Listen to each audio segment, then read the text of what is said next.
అందరికీ నమస్కారం అండి. వెల్కమ్ బ్యాక్ టు అనుస్వే ఛానల్. నేను మీ అనుష. ఈరోజు మన ఛానల్ ద్వారా చికెన్ లెగ్ పీస్ బిర్యానీ చేసేద్దామండి. రంజాన్ మాసం స్టార్ట్ అయిపోయింది కదండి. సో రంజాన్ మాసం స్పెషల్గా నేనైతే చికెన్ లెగ్ పీస్ బిర్యానీ నా స్టైల్లో చేస్తానండి. ఈజీగా అయిపోతుంది. మనము దమ్ పెట్టాల్సిన అవసరం లేదు, అలా అని ప్రెషర్ కుక్కర్ యూస్ చేయాల్సిన అవసరం కూడా లేదండి. సింపుల్ మెథడ్లో చేసేస్తానండి. మీరు కూడా ఒక్కసారి ట్రై చేయండి ఈ విధమైనటువంటి ప్రొసీజర్ని. మరి ఇంకెందుకు లేటు, ఎలాగో సండే మీరు కూడా టైం ఉంటుంది కాబట్టి ఈరోజే ఈ విధమైనటువంటి ప్రొసీజర్ని ఒక్కసారి ఫాలో అవ్వండి. ముందుగా చికెన్ లెగ్ పీస్ బిర్యానీకి కావాల్సిన చికెన్ అయితే తీసుకొచ్చుకోవాలండి. లెగ్ పీస్లు ఒక 2 to 3 ఉంటే సరిపోతాయి, ఎక్కువ తెచ్చుకున్నా కూడా నో ప్రాబ్లం. కాకపోతే బిర్యానీకి అంటే మనం స్పెసిఫిక్గా కొంచెం పీసెస్ అనేవి పెద్ద సైజులోనే మనం కట్ చేయించుకోవాలి కదండి. ఈ విధంగా అయితే నేను చికెన్ లెగ్ పీస్లు ఎక్కువగా ఉండేలాగా చూసుకొని శుభ్రంగా 2-3 సార్లు కడగాలండి.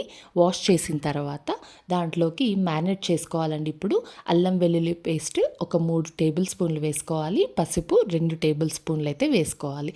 నెక్స్ట్ ధనియా పౌడర్ అండి.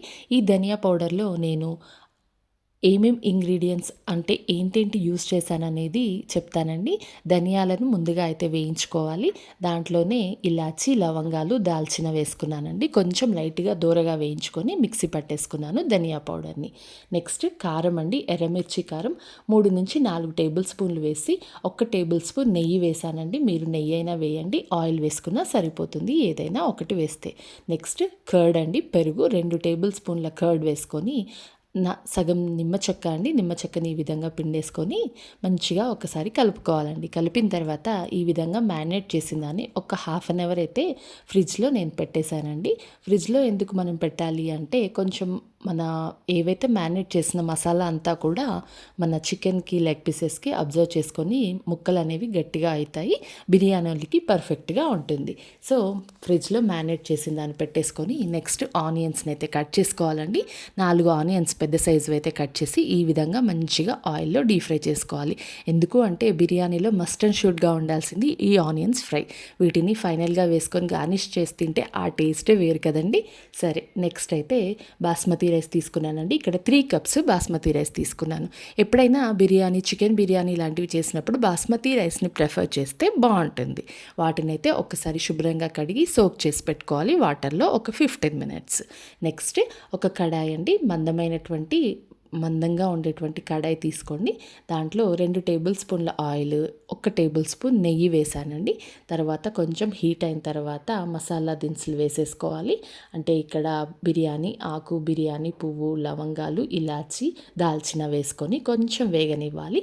నెక్స్ట్ పెద్ద సైజ్ ఆనియన్ ఒకటి కట్ చేసి వేయాలండి. తర్వాత 4 పచ్చిమిర్చిలు మధ్యలోకి చీల్చి వేసుకోవాలి. ఈ విధంగా వేసి కొంచెం వేయించుకోవాలండి. వేగిన తర్వాత అల్లం వెల్లుల్లి పేస్ట్ 1 టేబుల్ స్పూన్ సరిపోతుందండి. అల్లం వెల్లుల్లి పేస్ట్ కూడా వేసి దోరగా వేయించుకోవాలి. అంటే పచ్చివాసన పోయేంత వరకు కొంచెం వేయించుకోవాలి మనం ఇక్కడ. వీటన్నింటినీ కూడా ముందుగానే మనం కట్ చేసి ప్రిపేర్ చేసి పెట్టుకోవాలండి.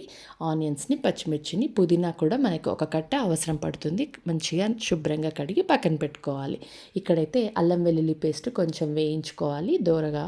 తర్వాత పచ్చివాసన పోయేంత వరకు వేయించుకున్నాక ముందుగా మనం మ్యారినేట్ చేసినటువంటి చికెన్ లెగ్ పీస్ ఉంది కదండి, వాటినైతే దీంట్లో యాడ్ చేసి పుదీనా ఆకులు వేసుకున్నానండి. వేసి ఒక 2 minutes మనము ఓపెన్గానే కుక్ చేయాలి. చికెన్ అనేది కొంచెం మెత్తబడుతుంది. తర్వాత ముందుగా మనము వాటర్లో సోక్ చేసినటువంటి బాస్మతి రైస్ ఉన్నాయి కదండి, వాటిని యాడ్ చేసి ఇంకొక 5 minutes మూత పెట్టేసి ఉడకనివ్వాలండి. వాటర్ ఏం యాడ్ చేయకూడదు ముందుగా. నెక్స్ట్ అయితే మాత్రం మూత తీసి ఇప్పుడు నీళ్లు యాడ్ చేసుకోవాలి. ఒక బాస్మతి రైస్ కప్పుకి 2 గ్లాసుల వాటర్ అయితే యాడ్ చేసుకోవాలి కొలత. మరీ పుల్లలుగా పొడిగా రావాలి అంటే 1.5 గ్లాసు వాటర్ యాడ్ చేసుకోండి. నేనైతే ఇక్కడ 2-3 ఆ విధంగా యాడ్ చేశాను వాటర్ గ్లాసులలో. తర్వాత ఉప్పు రుచికి సరిపడినంతగా వేసుకొని ఒక్కసారి కలిపి మూత పెట్టేయండి. ఒక 5 to 10 minutes కుక్ చేస్తే ఎంత పొడి పొడిగా ఉందో చూసారు కదండి. యమ్మీగా చాలా బాగుందండి. ఫ్లేవర్ అయితే పర్ఫెక్ట్గా కుదిరింది. ఫైనల్గా గార్నిషింగ్ కోసం పుదీనా ఆకులు, కొత్తిమీర ఆకులు వేసుకొని మనం ముందుగా ఫ్రై చేసి పెట్టుకున్నాం కదండి ఆనియన్స్, వాటిని కూడా దీంట్లో చల్లుకోవాలండి. పైన చల్లుకొని 1 టేబుల్ స్పూన్ నెయ్యి వేసి మూత పెట్టి 2 నిమిషాలు మనము మళ్ళీ ఒక్కసారి స్టీమ్ మీద ఉడికించుకోవాలి. స్టవ్ ఆఫ్ చేసేసుకోవాలి. ఇప్పుడైతే ఎంతో టేస్టీగా గుమగుమలాడుతుందండి చికెన్ బిర్యానీ లెగ్ పీస్.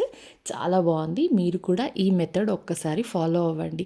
ఈజీగా దమ్ పెట్టాల్సిన అవసరం లేకుండా, అలాగే ప్రెషర్ కుక్కర్ కూడా యూస్ చేయకుండా మీరైతే ఈ విధంగా ప్రిపేర్ చేసుకోవచ్చు chicken leg piece biryani. So ఇంకెందుకు లేటు, సర్వింగ్ ప్లేట్లోకి అయితే తీసేసుకున్నానండి చికెన్ లెగ్ పీస్ బిర్యానీ. దీంట్లోకి నేను సూప్ లాగా చికెన్ గ్రేవీ చేశానండి. మీకు కావాలి రెసిపీ అనుకుంటే డిస్క్రిప్షన్లో లింక్ ఇస్తానండి చికెన్ గ్రేవీది. అది ఒకసారి చెక్ చేయండి. ఇలాంటి గ్రేవీ ఉంటే ఆ చికెన్ బిర్యానీ తింటూ ఉంటే పర్ఫెక్ట్ కాంబినేషన్ కదండి. మీరు కూడా ఒకసారి ఈ విధమైనటువంటి ప్రొసీజర్ మెథడ్ ఫాలో అవ్వండి. చాలా బాగుంటుంది. Chicken gravy with chicken leg piece biryani అండి. సైడ్కి అయితే లెమన్ ఇంకా తీసేసుకోవాలి. బాయిల్డ్ ఎగ్స్ కూడా చేసుకుంటే బాగుంటుంది. మనకి రెస్టారెంట్లో తిన్న ఫీలింగ్ రావాలి అంటే ఈ కొన్ని టిప్స్ అయితే మనం యూస్ చేసుకోవాలి. అంతే కదండి. సో ఇంకెందుకు లేటు, సండే వచ్చేసింది, అలాగే ఫ్రీ టైం కూడా ఉంటుంది కాబట్టి ఒక్క half an hour time spend చేయండి. చికెన్ లెగ్ పీస్ బిర్యానీ ఈ విధంగా ప్రిపేర్ చేసుకోండి.